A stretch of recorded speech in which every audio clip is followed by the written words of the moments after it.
Bienvenida amiga a Viaje a la Nueva Historia, la reunión de la tribu.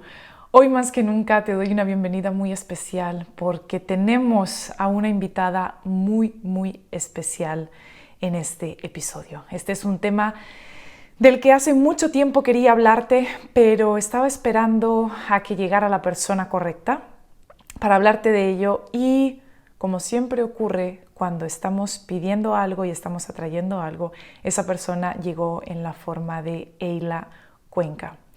Eyla Cuenca comenzó su viaje a través de la recuperación de nuestro derecho a dar a luz, a tener un embarazo y a dar a luz de la manera en que debemos hacer como seres humanos, cuando comenzó con su fotografía de partos, la cual es increíble y te recomiendo mucho que veas en su Instagram. Pero además, este viaje la tocó tan profundamente que terminó dedicándose realmente a asistir, a educar y a empoderar a las mujeres que están pasando por un embarazo, por un parto y que no quieren pasar por ese enganche del sistema. Sabemos que hay algo más, que dar a luz en un hospital, medicados, no es la manera en la que hemos sido creados, no es la manera en la que el nacimiento debe ocurrir o el embarazo debe ocurrir. Sabemos que hay algo más, nos lo dice nuestro corazón.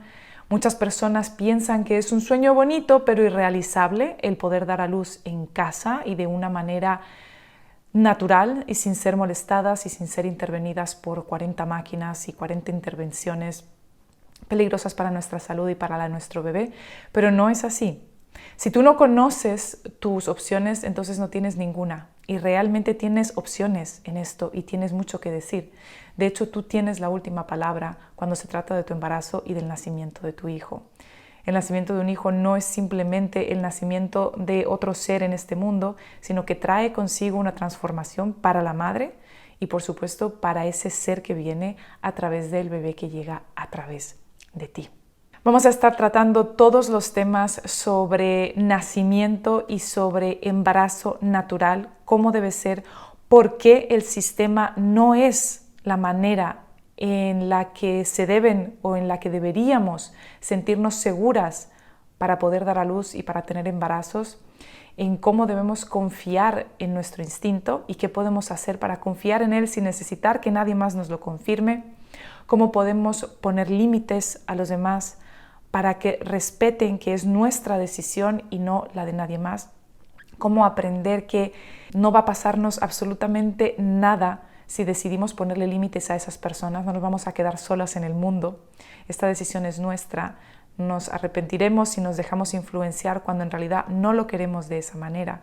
Vamos a estar aprendiendo qué hacer, cómo hacerlo, qué papel tiene la figura masculina y la energía masculina en nuestro embarazo y en el nacimiento, cómo puede ayudar el hombre, la energía masculina, a que tengamos un embarazo y un nacimiento como hemos sido diseñados para hacer, en fin, cómo el sistema nos está realmente haciendo gaslighting, lo cual es lo que define una relación narcisista y esa es la relación que tiene la mayoría o tenemos la mayoría de las personas con el sistema médico actual y moderno.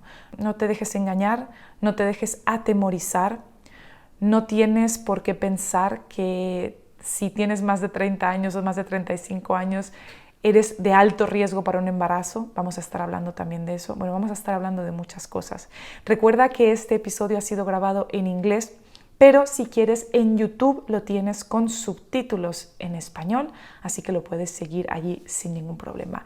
Eyla Cuenca, nuestra invitada de hoy, además habla español perfectamente y puedes consultarle a ella en español si tienes cualquier duda o si quieres hacer alguno de sus cursos. Eyla, como maestra, guía de parto y narradora visual, ofrece clases de parto natural, consultas de orientación prenatal y posparto, curación de energía Reiki, fotografía documental del parto y apoyo de Doula del parto altamente individualizado. Eyla brinda apoyo en persona, en línea y también en persona para que cualquier persona en cualquier parte del mundo tenga la oportunidad de recibir educación y orientación sobre el parto empoderado. te veo ahora mismo con Eyla porque tenemos mucho de qué hablar y este episodio creo que me aceleró el corazón grabarlo, de verdad. Estuve todo el tiempo con el corazón acelerado, creo que vas a descubrir muchísimo. Compártelo, no te lo pierdas, de verdad que esto es lo que necesitamos, mi querida tribu. En su historia La reunión de la tribu, el autor Charles Eisenstein adelantaba que, en el momento de mayor crisis humana, la tribu se encontraría unos a otros para comenzar la historia del nuevo mundo. El metaverso, el Matrix, nunca ha vivido una crisis siquiera comparable a la que estamos viviendo. Es el momento del derrumbe total y el comienzo del nuevo mundo. Por lo menos, es nuestra responsabilidad comenzarlo. Como el arcano de la torre en tarot, la destrucción no es fácil, pero es necesaria para el nuevo comienzo.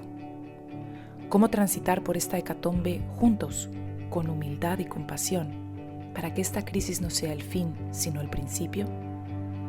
Eso es de lo que se trata este podcast. Bienvenida a Viaje a la Nueva Historia, la reunión de la tribu. Te estábamos esperando. Eyla, we've been talking for a few minutes before this interview and we started to touch on so many important topics that I thought I better start recording because otherwise we're going to miss a lot of important stuff. So thank you, Eyla, so much for being here with us today. Thank you so much for having me. It is a blessing and a pleasure.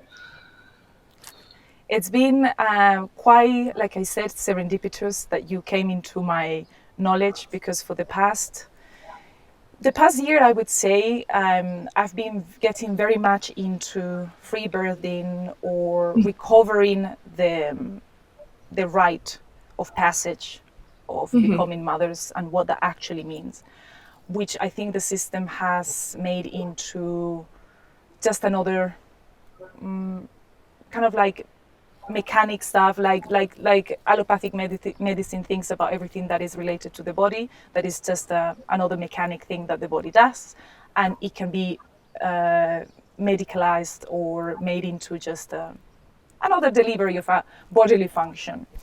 And the thing is, I wanted to start with the fact that many women think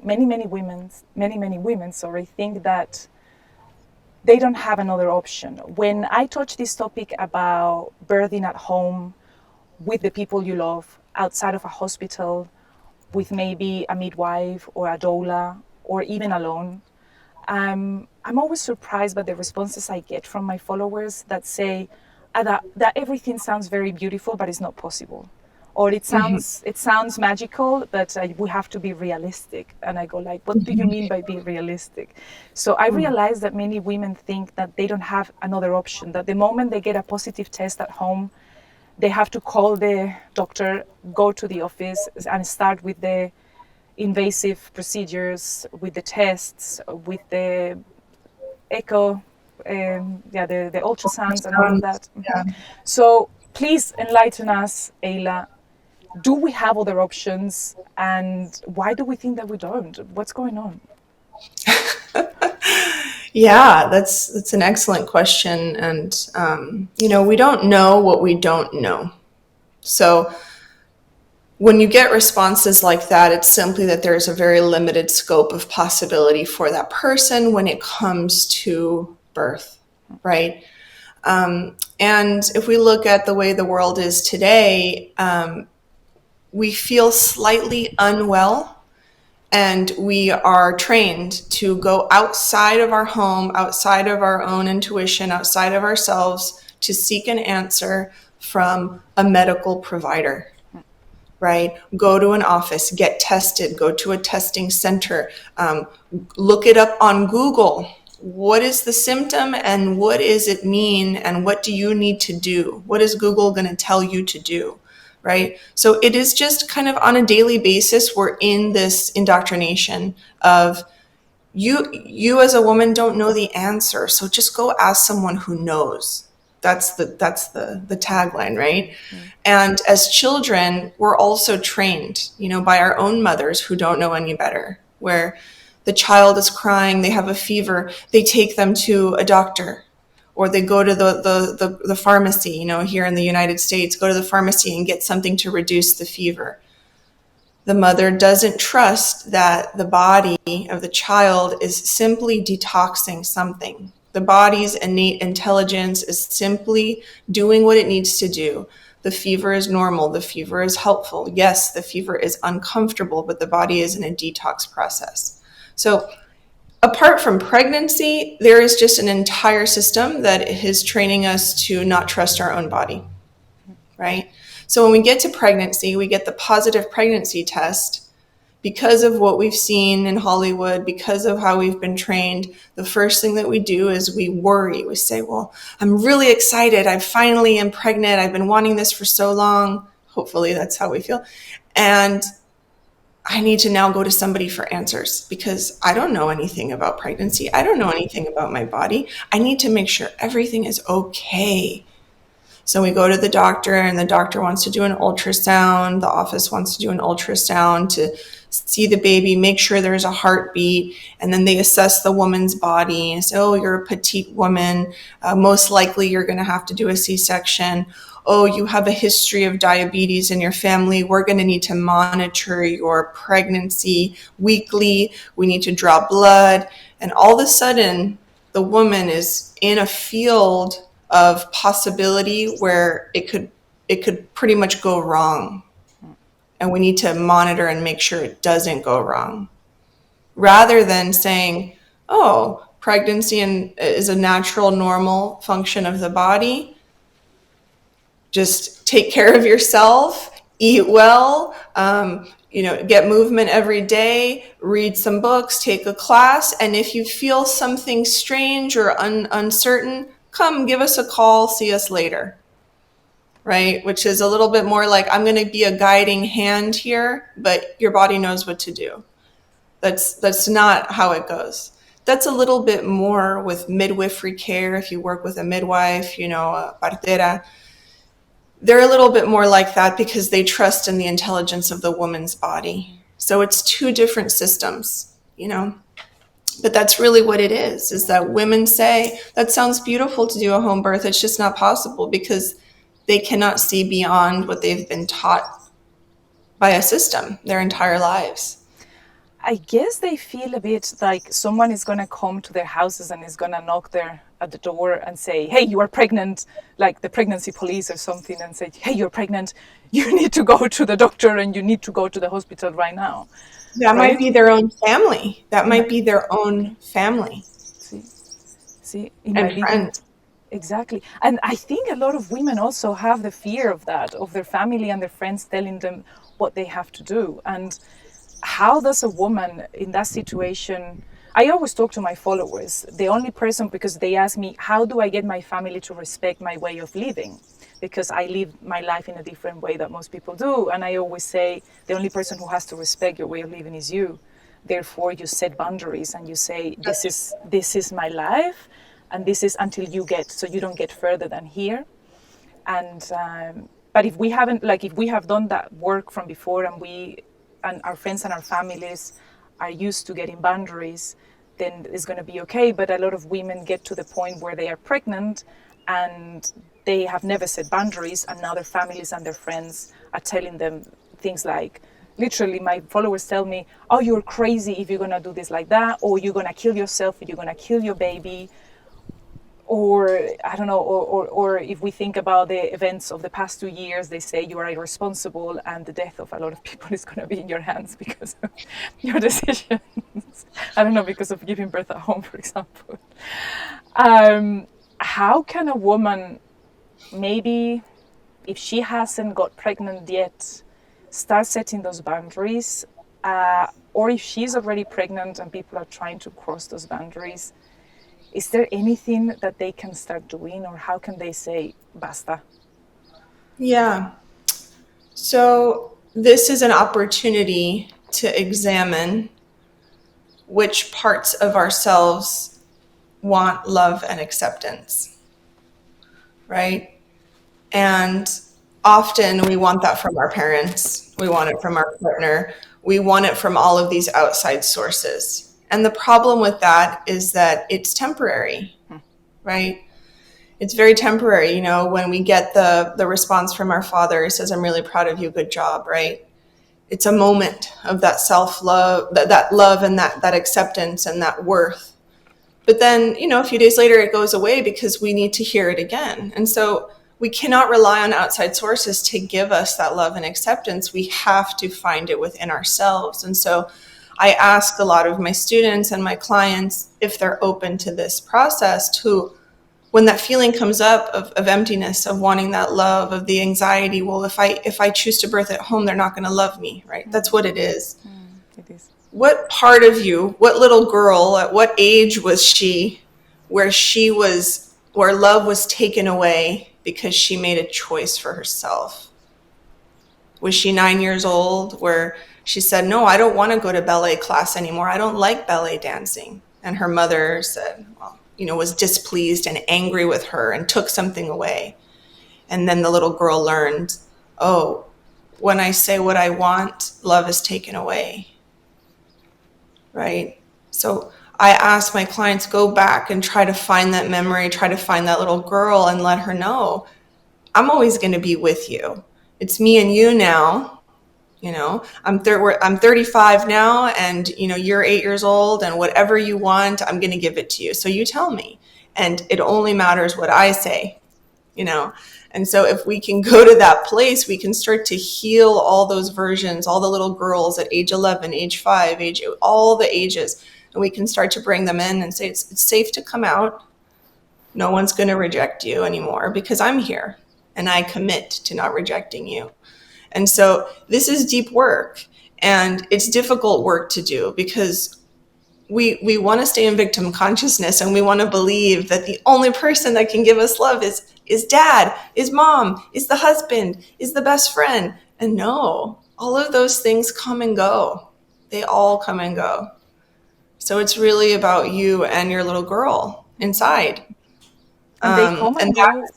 Yeah, they come and go, if not because everything comes and go, but because maybe one day they will pass away and the only person who's left is you with you.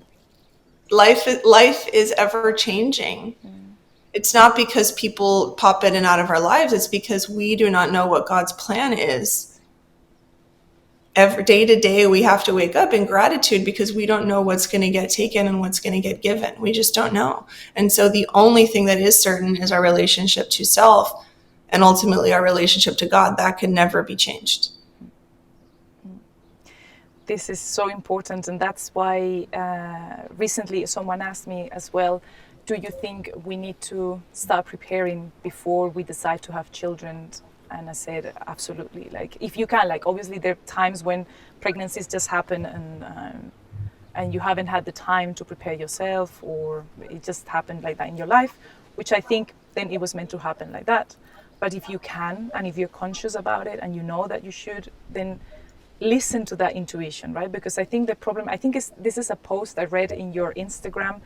Yeah, I think so. That is something like, the problem we have is that we need a third party coming from science to confirm our instinct. Right. If science doesn't confirm our instinct, then we don't trust our instinct. Right. Yeah. Yeah, we've gotten to that place. Yeah. Exactly. And then I guess that's how we got, like we were saying at the beginning, and we were talking about why women think they don't have any options, and it seems like the only option is I have a positive test, then I go to the doctor's office and I start doing everything they tell me. And like you said about Hollywood, we have come to also to understand pregnancy as a kind of illness. We're not well, we're ill, and we need to be monitored 24/7 during the whole pregnancy. And then that brings us to a place where they are constantly doing invasive procedures on the pregnant woman. And what worries me, or what we should be thinking about, is that we have taken as normal those procedures. Like, we think that having ultrasounds every, 2 months, I don't know how often they do it, but every whatever month. Depends on the country you're in. Sometimes it's every 2 weeks. Sometimes it's every month. Wow, every 2 weeks. That's a whole lot of ultrasounds. And blood work. And then also, if you are older than 36 something, they tell you that you are 35. that you are Yeah. yeah, that you're too old to be pregnant, so you're super high risk. So I don't know, you're gonna die, your baby's gonna die. And I think the rate of deaths of babies in the world is ridiculously low, and also of mothers is ridiculously low. But they start pushing you with fear to be able to do all these procedures. So many people think that they're normal. So ultrasound is normal, blood work is normal, take drugs is normal, the test for glucose tolerance is normal. So I think you say that there are about 20 procedures that a woman goes through during pregnancy, and another 12, up to 12 procedures during birth that are invasive and that not part of a normal pregnancy and birthing process. Yeah. Which ones are they, and why are they not normal, and how do they Yeah. harm us? So, yeah, I mean, they're not normal, but they are common, right? So there's that difference. People say, "Oh, it's normal to do that." I say, "It's not normal; it's common, right?" So, like you said, the ultrasounds. Every time a woman gets an ultrasound, that is an invasive procedure. Even if it's not intravaginal, even if it's transabdominal, that is still invasive because those ultrasound waves do affect the cells in a woman's body and in the fetus. Every time a woman gets an ultrasound, those ultrasound waves, the USW, they put the microvilli on the cells into disarray. And the microvilli on each cell in the fetus, in the woman's body, that's what's responsible for taking in nutrition and information into the cell, and what is the microvilli are responsible for outputting as well. And that's how things form, is the input and output of the microvilli on the cell. And so when a woman is doing this multiple times, let's say she gets an average of 6 to 8. Okay, so that's almost half the invasive procedures a woman will receive in her pregnancy. She is not only putting her cells into disarray, but also the baby's cells, the cells in her gut, in the area where the ultrasound waves are going for, I don't know, anywhere from 10 minutes to 30 minutes straight of this technology, basically frying the cells. So those are half of the invasive procedures. Yes, the blood testing. Women will do genetic testing. Women will also do gender testing to know the gender. They'll either do that through ultrasound or more blood work. They want to know if the baby has Down syndrome, so they'll do sometimes amniocentesis, putting a needle into the amniotic fluid, drawing it out, which is incredibly dangerous. They'll do an extended ultrasound for the genetic screening, where they measure the length of the baby's bones and the skull and make sure that everything is proportionate. Then the woman will do GBS testing for the strep bacteria. That's a bacteria we all have in our bodies. We all have this bacteria, like Candida, like these other bacteria.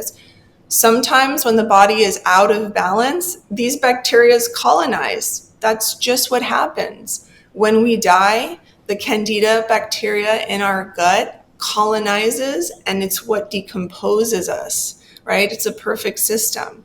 So when a woman's GBS, the bacteria is colonizing, right? It's overgrowing. She's going to test positive. And she now has this idea she's infected. It's not an infection. It just means you need to change your diet and some of your practices and find equilibrium in the body again. However, in the United States, for example, they will give you antibiotics for this. They'll wipe out your entire system and the system of the baby and the system of the placenta, just because there is this idea that a baby could accumulate all of that bacteria as it passes vaginally at birth, and it could die. So there are some studies where babies have passed away to a mother who is GBS positive. It is unclear if it had to do with the GBS bacteria or some other condition in the hospital. I have yet to see a study where a baby has passed away from GBS positive mother at a home birth. Right? The studies that are done in hospitals What other factors are affecting that where the baby could have died? It's not the GBS bacteria. So that's another invasive procedure. Then we have a procedure to test the glucose levels for gestational diabetes. However, we can, a woman is made to drink this really sugary substance that has a lot of other additives in it. She's not allowed to eat, and they test her to see if she has gestational diabetes. You can know if a woman has gestational diabetes if you find protein in her urine, if her blood pressure is high, if she is gaining a significant amount of weight very quickly, she has swelling in her ankles and in her limbs and her feet. Some people say, well, gestational diabetes can be asymptomatic. You might not have any symptoms. Okay, then you don't have any symptoms. What's the problem? Exactly. So you are dying, but you don't have any symptoms, but we have to cure you from dying. Yeah, well, we are all dying. Surprise, surprise. Right. It's the story of the last 2 years. So anyway, so these are just, I think I might have listed 20 there. Vaginal exams, routine vaginal exams, what's happening with the cervix. This is invasive. You go into your visit, you wait 40 minutes to see the doctor. You finally get in. They do vaginal exam. They listen to the baby's heart. It's assaulting. It's 10 minutes, and then you're out of the office. And what information did you get? Oh, everything's fine. I knew everything was fine. Why do I need someone else to tell me I'm fine if I feel fine? Yeah, buy a stethoscope. Learn how to listen to your own baby's heart tones. Have your husband, your partner, listen to the heart tones. Learn what is a normal heart tone. Learn how to read it. Okay, your baby's heart is beating. Everything is fine. You feel your baby moving. Everything is fine. Why do you need someone to do a vaginal exam? For what? Mm-hmm. Exactly. So those are some of the procedures that happen in the pregnancy. There might be others here and there, depending on the woman, the region where she lives. And then at birth, the woman is monitored. She has straps put on her abdomen. They listen to the baby's heart. She has another strap put on to test her contractions to see how strong they are. The woman can feel the contractions. She doesn't need a machine to tell her how strong they are. And then the woman is given an IV. It's put into her arm or into her hand. She's given fluid, basically sugar and saline, so that she stays hydrated because she's not allowed to eat. Being restricted from eating and drinking water is an invasive procedure because it is affecting your body's function.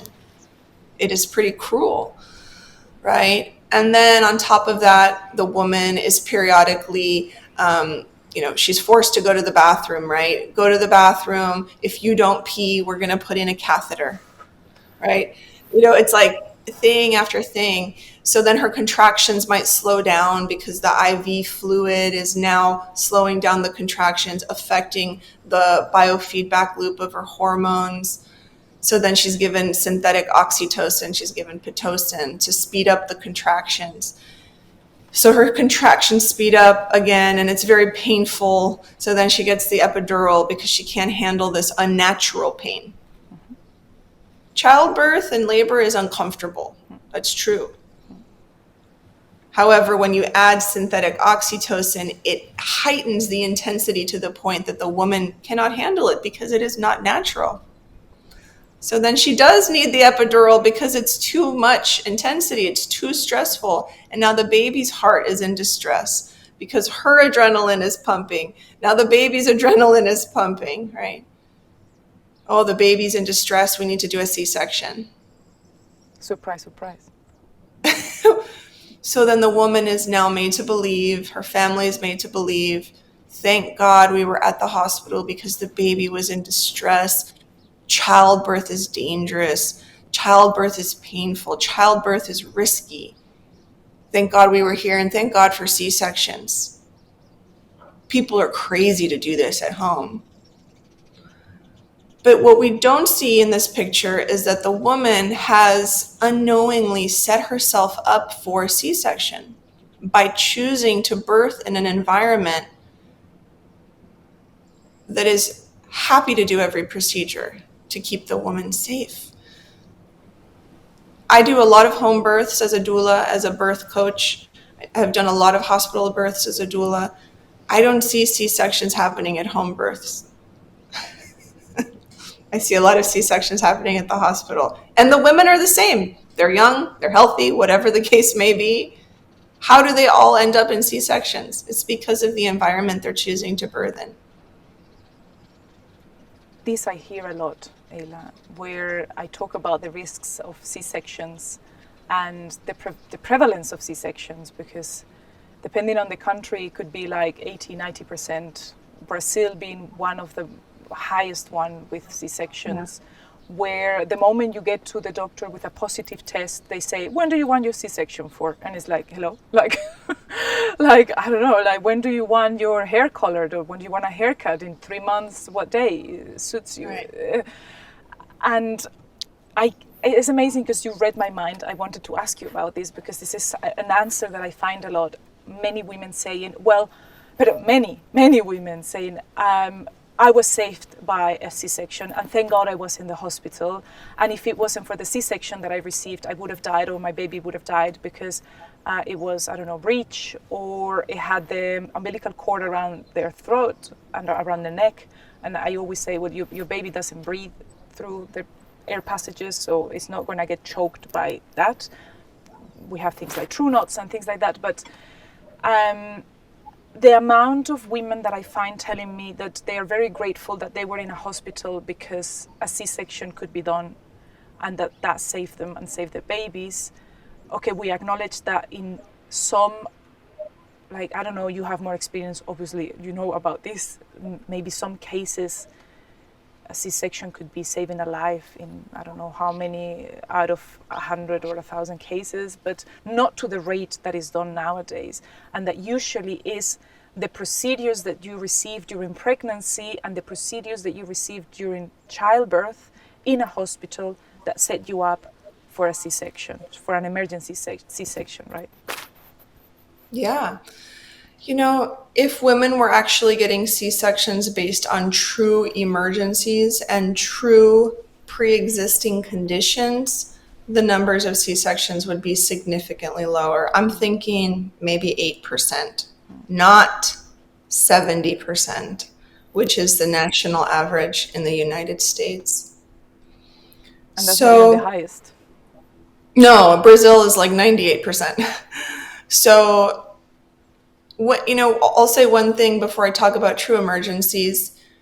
When a woman has this traumatic event, of an unplanned C-section, an emergency C-section, there is no one afterwards to help her integrate that experience, right? There is no specialist that comes in to talk her through the physical and emotional trauma of that experience, the assault of the experience. So whatever tools this woman has of self-regulation is what she's relying on to help her with this. And so it is very common for her to just take whatever she hears and run with it. So if a nurse comes in and says, the only soft voice she's heard in days, right? Well, good thing you were here and good thing you had the C-section because your life was saved and the baby's life was saved. So now the woman has attached to that phrase, and now that is her autopilot trauma coping response. And that's going to be her response for the rest of her life. However, it's going to be underneath the surface. Something was not right. Something could have been different. Why do I feel so dissatisfied with my birth? Why do I get nervous? And why does my body sweat every time I think about the birth, every time I talk about the experience? It's because it's not integrated. It's because it's still a trauma loop. So it's a story we tell ourselves to be okay with the trauma that we received. It's like the woman who says, well, I was asking for the rape, right? Like I was dressed a certain way and I was out late at a certain time and I was, I attracted it. What? So It's the same. It's the same flavor. When we look at true emergencies, yes, there are true emergencies. There is a circumstance where maybe the water of the mother breaks, the amniotic fluid releases, the amniotic sac opens, and the cord might come out. So it's just hanging. It's called a prolapsed cord.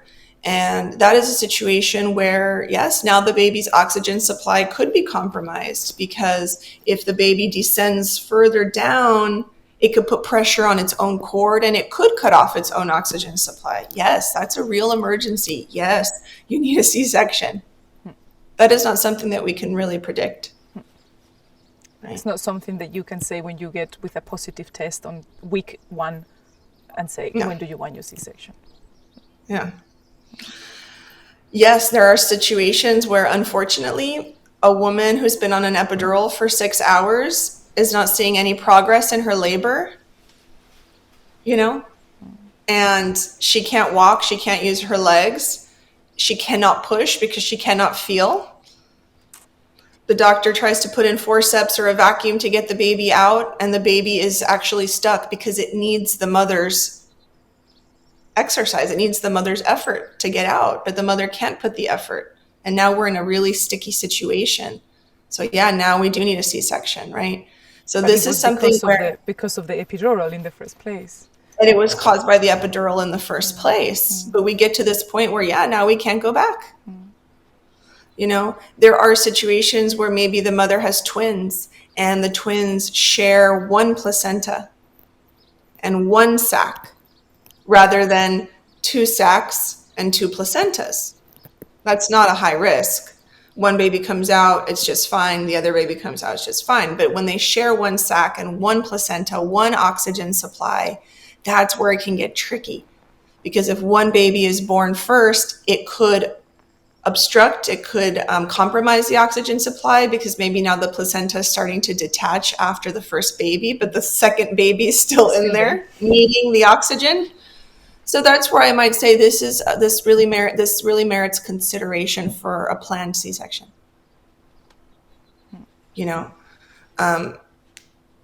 Those are some of the situations, and being a petite woman is not cause for a planned C-section, right?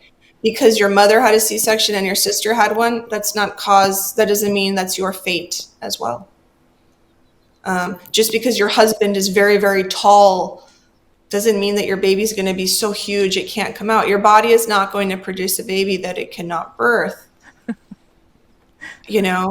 So there are a lot of myths, and birth education. Yes, we've been doing this for thousands and thousands of years. Yes, a woman can walk out into the woods and birth her baby and do a free birth. Yes, of course. However, what we're dealing with here are layers of myths and misinformation. And that's the real challenge. It's not the birth itself. It's the state of the mind and the state of the self. Mind and the state of the heart and the state of physical health as well. Those are the actual factors that can affect how we birth.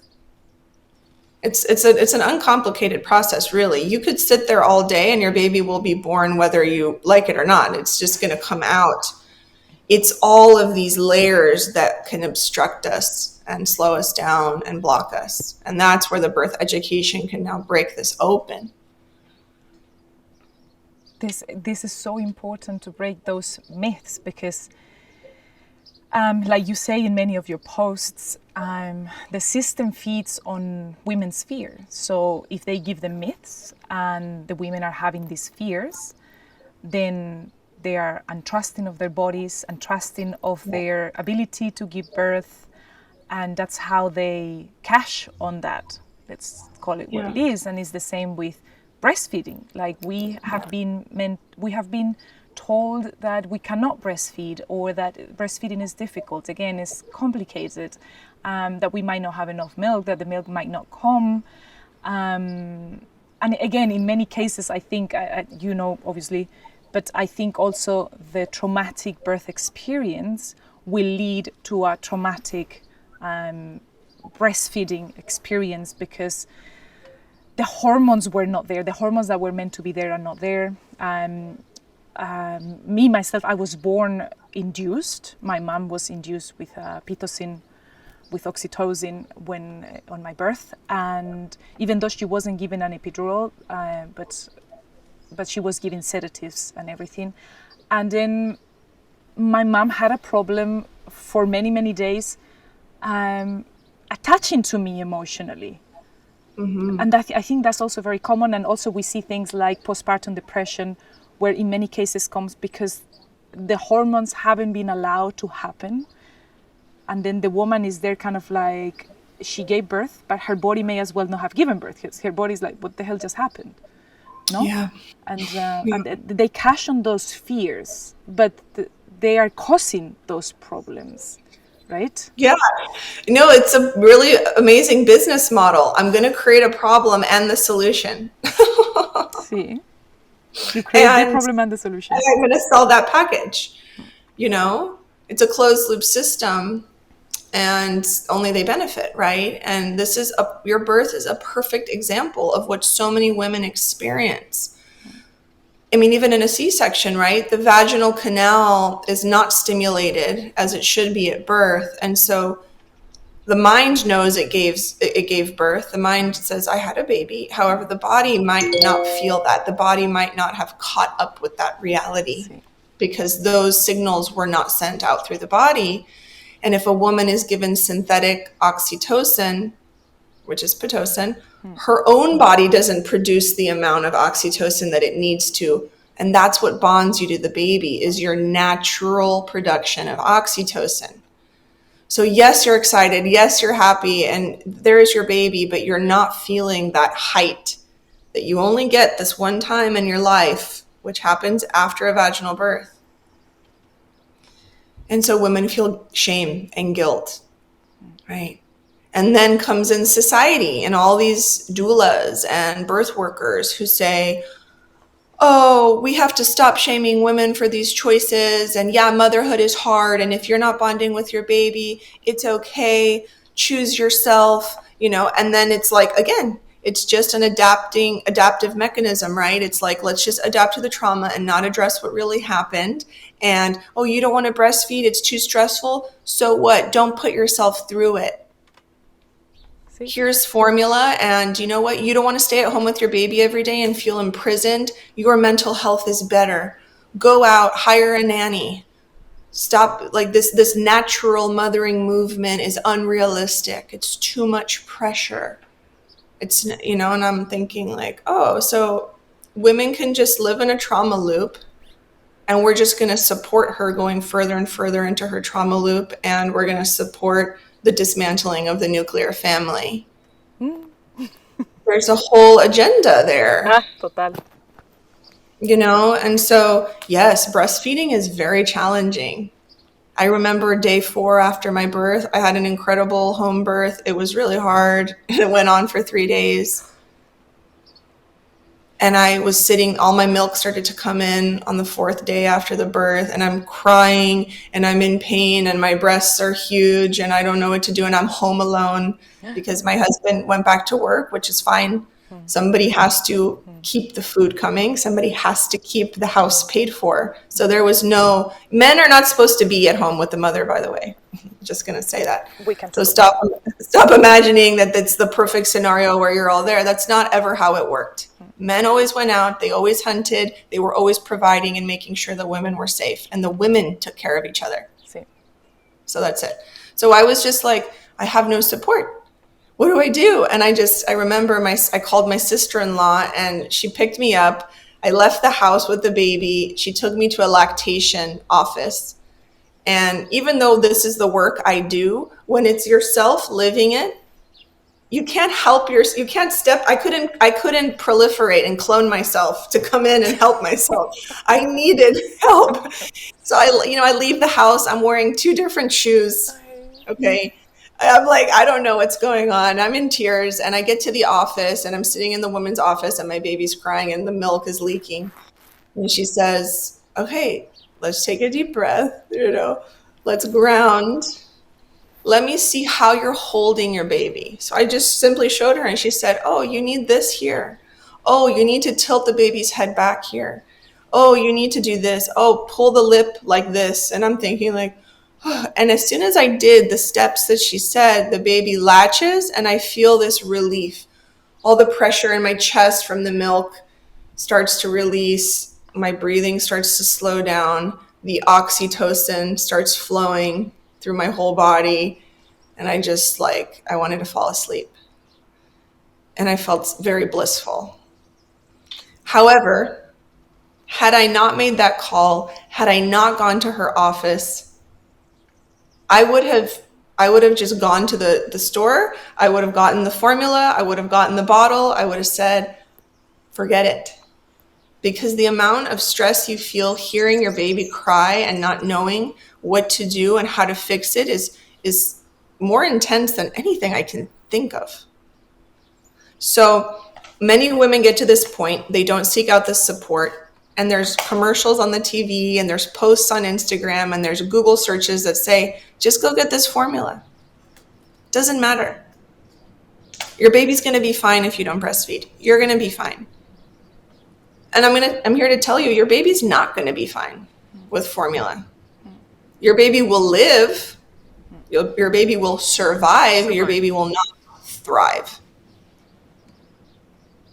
And that's just the reality. And I'm sorry for whoever is feeling upset about hearing that, but it's the truth. It's necessary. So, it's necessary to hear it, and it's necessary to maybe touch some raw nerves.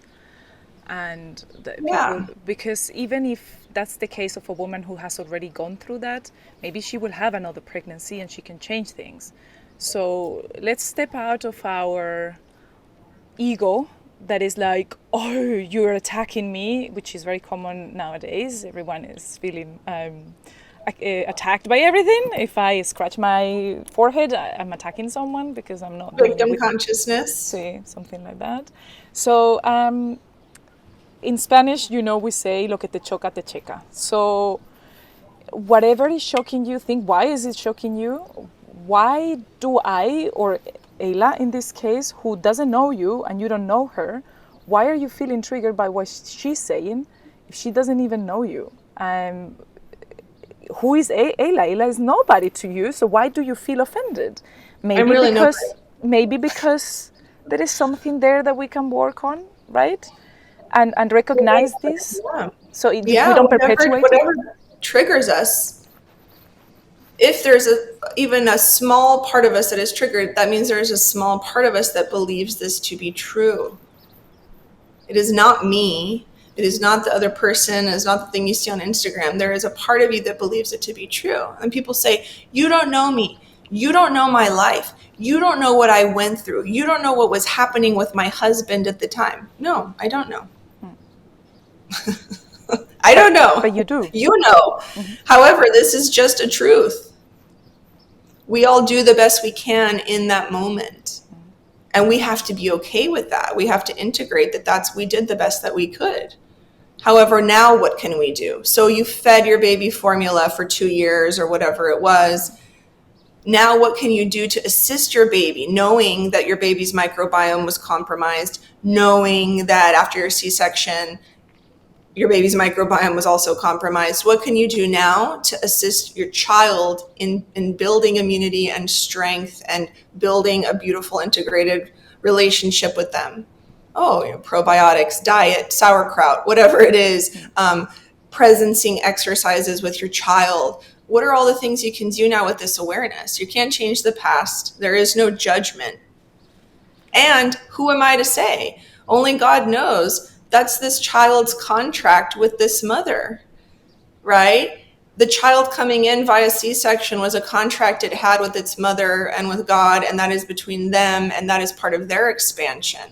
Nothing is accidental. Nothing is a mistake. It is all with purpose. What do we do now with that information to continue expanding? I'm just here giving this information so that if you have the luxury of planning, you can do it differently. However, what do we do now with the lived experiences we've had? We can make different choices. That's the thing. Do we choose to learn from it? Or do we just get super angry and say, no, this is not me and you don't know my life? And then I don't learn anything. And so then what was the lesson for, right? Let's choose to heal whatever is triggering us so we can move away from it, so we can actually, like you say, integrate it. Because, like you say, it's not about judgment. It's not telling you, oh, you did really bad. Judgment does nothing.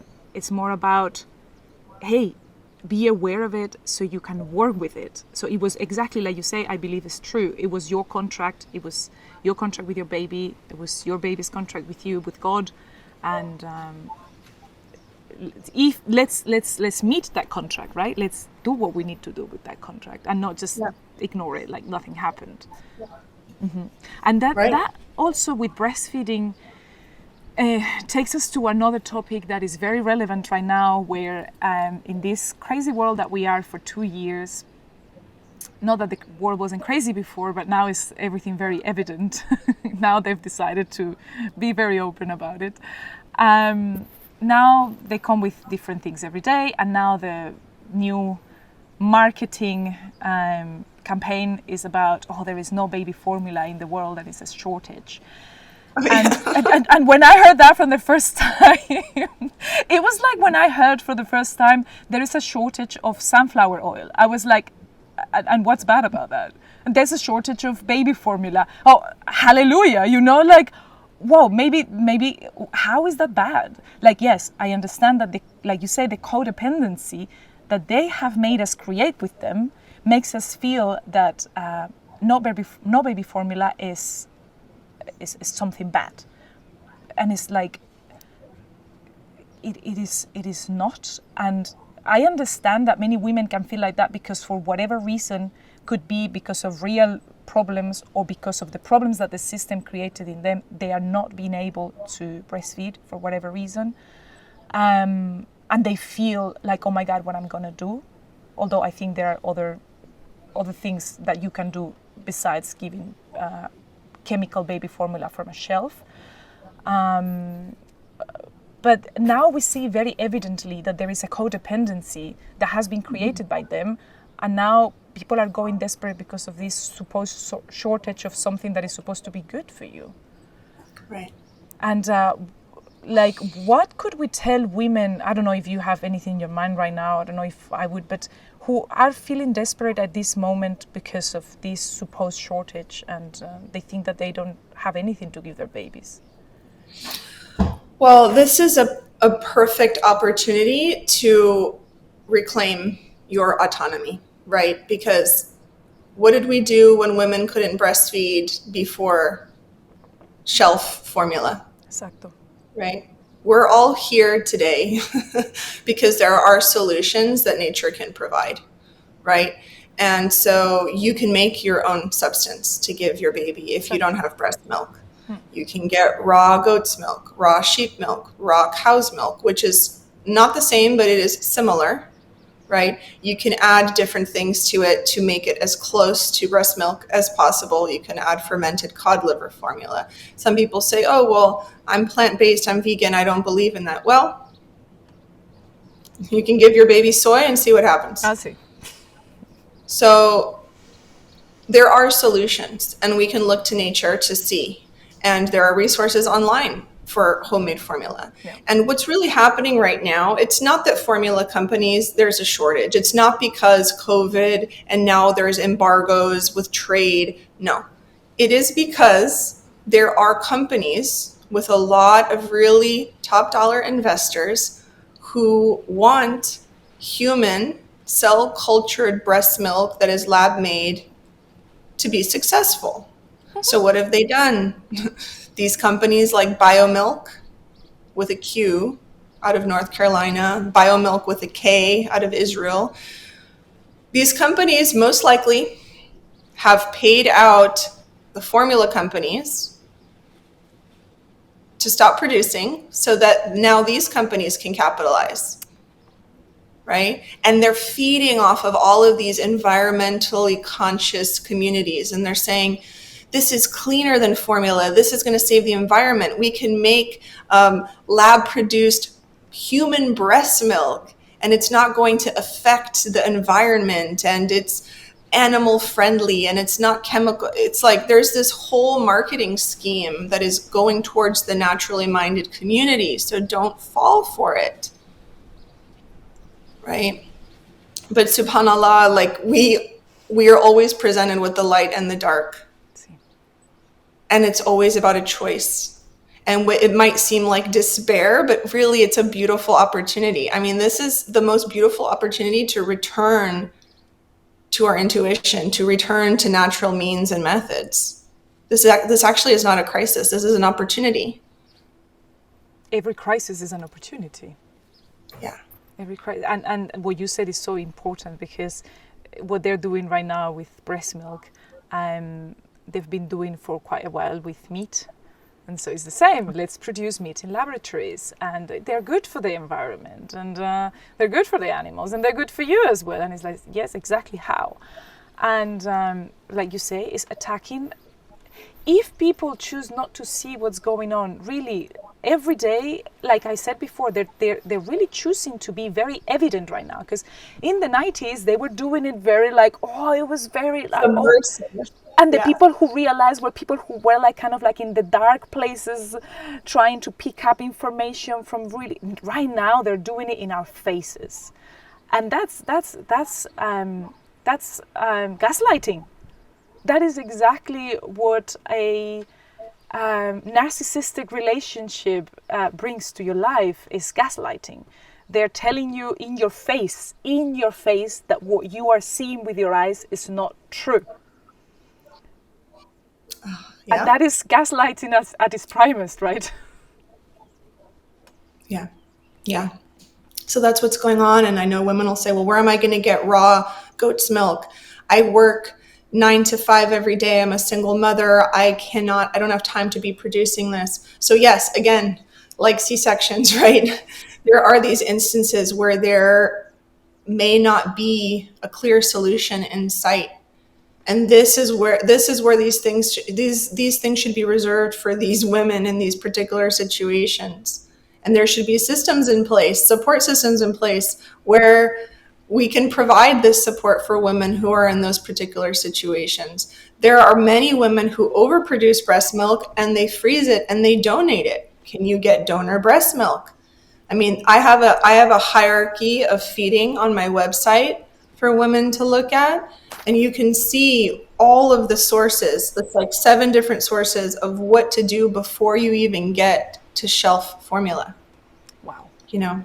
But there are a lot of women who are producing breast milk and they can donate it. I mean, I had freezers and freezers full of breast milk that I donated. And then unfortunately, some of it, when we had a hurricane, the power, there was no power. So all of it, melted, but it was there, and women just need to know, oh, wow, I can use donor breast milk, right? It's not the ideal solution. It's not your breast milk, but it is human breast milk. It's better, and that's what you're going to be getting from these companies. Yeah, right. Exactly, and that's super important. I'm going to be leaving all the details for your website and everything in the show notes. With this podcast, so people can see where they can find it. And obviously, Eyla is in the United States, but here in Europe, we also have it. And we, like she says, it might not be the ideal solution, but I'm sure you can always find, through asking friends, through asking in Telegram groups, through asking the friend of the friend of the friend. The connections are what takes you far in life, and you will always find a woman who's breastfeeding and has more than she can deal with, and she probably will be happy to breastfeed your baby or give you milk, and that's always going to be better than a shelf. And that's honestly, you are not alone, you are not lost, you don't need the system, you don't need the narcissistic relationship, and you don't need the gaslighting. So that's super important to let them know. And one thing that I want to touch before we finish, because it's something you said and it's very important as well, and I want to touch it, is the role of the dad, or the role of the male part, mm-hmm. in both the pregnancy, during the birth, and after the birth. What is the role? Because pregnancy and birth is a women's business. But what is the business of the father of the child? What is his role? How can he support the pregnant woman, the birthing woman, or the breastfeeding woman? how can they participate? And I know you have a course that is amazing that will teach all of this. And just so everybody knows, which I've said in the presentation, you do speak Spanish, so there is a lot of help with Eyla. But yeah, tell us a little bit about the role of the dad and how can they feel of service to this? Yeah, so if we look at what encourages the feminine to open, it is a masculine container. So when the feminine no longer has to hold the masculine and take care of things, solve logistics, problem solve, she can fully surrender into her feminine. So this is where the male's role is essential. And if we look at tribes, we look at the Maasai, an example in Africa, and we look at their birthing practices, women were birthing together in huts, right? One woman would go into labor and the women would come in, and the men were responsible for making sure that the village was safe, no predators were coming in, animals were not being attracted to the afterbirth, and that there was food available for the woman to feed on after she gave birth, right? This is just a very basic example of what this container looks like on a very practical level. In the pregnancy and in the birth, there is also the energetic masculine container that counterpart creates, right? And what does that look like? That looks like the woman saying, well, I don't think I want to go to a hospital. I want to birth at home. I feel comfortable there. And the masculine saying, yeah, you know the truth about your body. You know the truth about this experience. And I'm going to do what I can as the action taker and the provider to make sure that happens, right? Who is the best midwife? Let me help you find the best midwife. How do we make sure that you can have the things that you need, the food that you need, the nourishment that you need, right? I know many men, couples come to me and the woman will say, I want to do a home birth, but, my husband doesn't feel comfortable. He wants to go to the hospital. He feels safer there. He thinks we'll all be safer there. And she's managing his feminine, right? And I see her go into this more masculine space of like, oh, his feelings, what he wants, what he needs over my body, over my comfort. And we confuse that because we think it's compromise and we think it's what you do in a healthy relationship. Everybody's needs are met, but we have to be very clear on who's caretaking who and who's betraying what.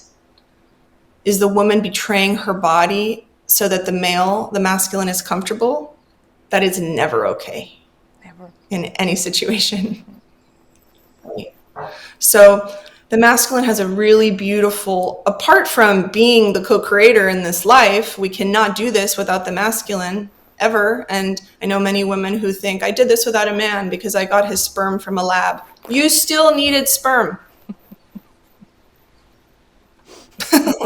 Okay. And that sperm, that man, is now serving a purpose in this child's life. And this child will have part of this man always in it. And you will always have to contend with this man, this masculine. So no, you didn't do it alone. Okay, so the man not only contributes in the co-creation of this life, the two bodies come together and create a third, right? The man now also has this very essential role of creating safety and providing so that the woman can carry out her role as a mother, as the feminine. So in the pregnancy, you're advocating for her, you're creating conditions for her, and in the birth, you're also doing the same. Men don't need to be in the birth, catching the baby, doing all the things if they don't want to. It's not necessary. It's beautiful if you want to catch your child, right? That's amazing, but that's not really necessary. It is necessary that you are doing whatever you need to do as the masculine so that the woman is in surrender. What does that look like for you as a couple? You need to figure that out. And then in parenting, what are the conditions that you as the masculine are creating, which are essential, for the woman to be able to breastfeed? This is not about 50-50 as far as duties go. This is about 50-50 as far as masculine, feminine polarity go. Interesting. So the duties look different. Men do not feed the baby. Men do not bottle feed the baby. That is not the division of labor I'm talking about. The division of labor is you provide, you make sure we have food and shelter, I take care of the offspring, because biologically there is nothing a man can do for a newborn. The babies want to be on the mother. They want to hear the mother's heartbeat. They want breast milk from the mother. And the mother and the baby are forming a language and a relationship. That's what we're biologically designed to do. The man is not biologically designed to do this. And then a time comes when the masculine, we'll show the child how to be out in the world. And we'll start to show the child how to do things that are not within the mother's wheelhouse. So again, the role is essential in this process for the masculine and feminine. They just look very different. That's very important as well, because curiously enough, most of the doctors giving doing births in hospitals are males, and so most women are being assisted by men to give birth. And that's another thing that goes completely against everything that we are as humans, right? As biologically. Not to talk about the fact that giving birth in a hospital or with hospital lights and being observed by everyone, being scrutinized by everyone, it puts you in a situation where you cannot surrender, like you say, right? And so the role of the male is making sure that she can surrender. That's I really love when you said that you can surrender, because only through surrender can a woman give birth.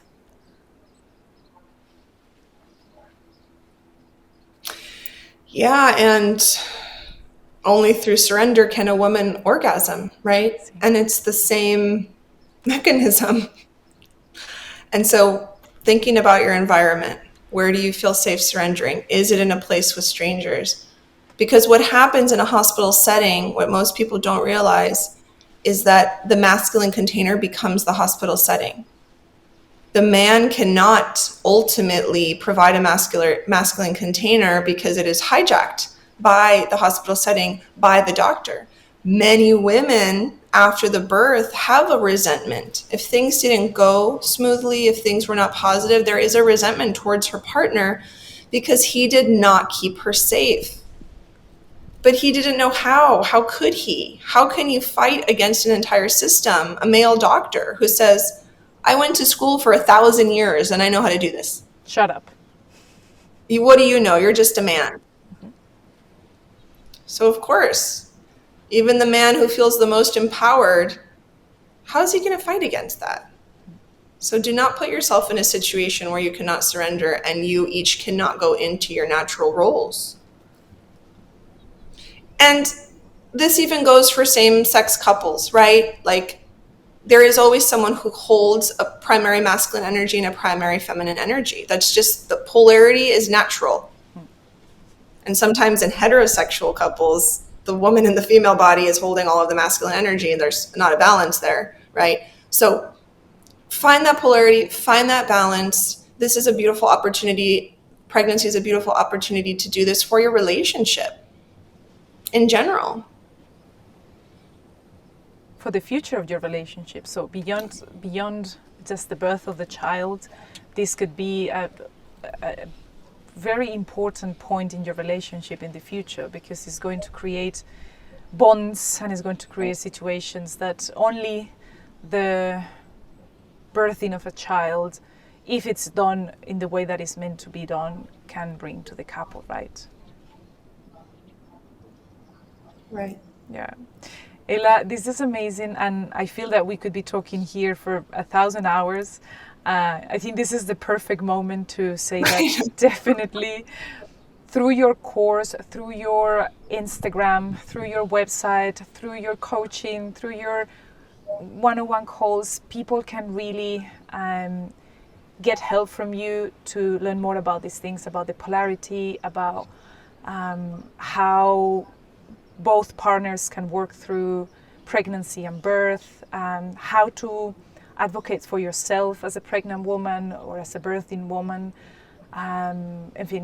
all the things that are related to recovering and reclaiming our birthright of giving birth in the right way. Everything can be done with you. You have an amazing amount of information, really, really useful. I found myself reading everything that you have and being fascinated by everything. So I invite everyone listening and watching to visit you and to check what you can offer and to learn. So I don't know, something I would like to ask you that I always like to ask at the end is, if you didn't know what you know nowadays, when you didn't know what you know nowadays, what would you tell yourself back then, or what would you be your advice to yourself, or what would you have liked to know when you didn't know about all of this?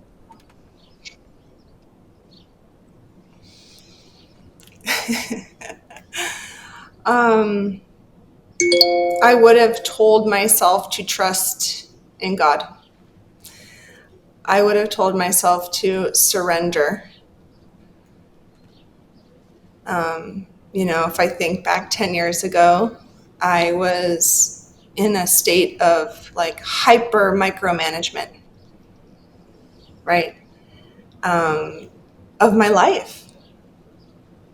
I was in such a state of survival, which, anyone can heal, right? Anyone can take the time to heal that. But I wish that I would have looked at myself and said, just trust. This is all unfolding perfectly, and there's a divine plan.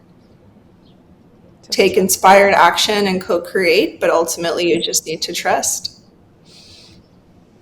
Trust and release control. It's like music to my ears, because that's what I tell my students all the time. Release the control, like stop with the control, because it really is an amazing world at the other end of control.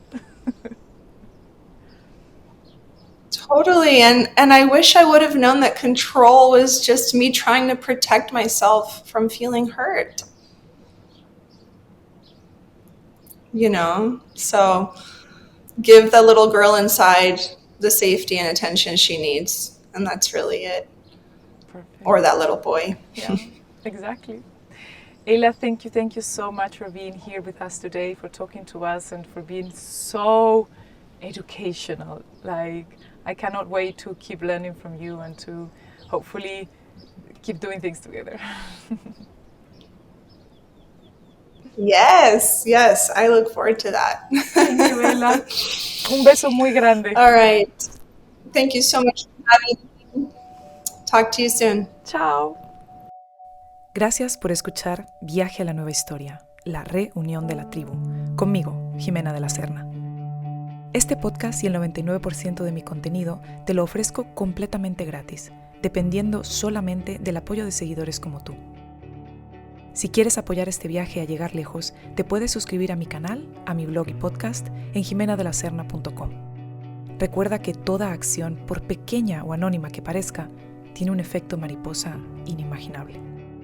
Si cada que recibes una pieza de contenido mía que te inspire o ayude, la compartes con una sola persona de tu círculo, estarás pavimentando el camino del viaje al nuevo mundo y la reunión de la tribu será imparable. Gracias por viajar juntos. Nos vemos en el siguiente episodio.